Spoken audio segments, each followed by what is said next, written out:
Asahan po ang malawakang pag-ulan ngayong araw po ng Lunes dahil po yan sa epekto ng low pressure area o yung umiiral na LPA at ng southwest monsoon o yung hanging habagat ayon po yan sa weather forecast ng Pag-asa.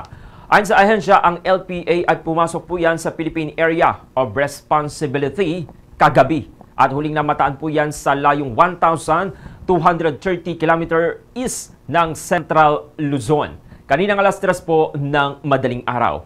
Bagamat mababa po ang tsansa nito na maging bagyo sa loob ng 24 oras, magdadala pa rin ito ng mga ulan sa maraming bahagi ng ating bansa.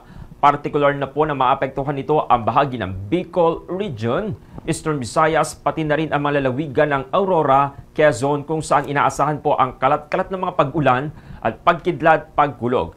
Pinalalakas rin po ng LPA ang hanging habagat na siyang magdadala naman ng ulan sa parte ng Mindanao, Metro Manila, Mimaropa, buong Central Luzon, Calabarzon at iba pang bahagi ng Visayas.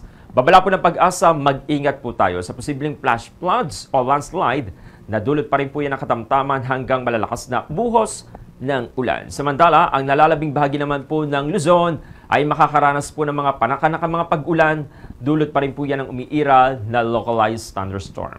Sa kabuuan, magdudulot po ang weather system ng light to moderate na hangin at alon sa buong kabuluan.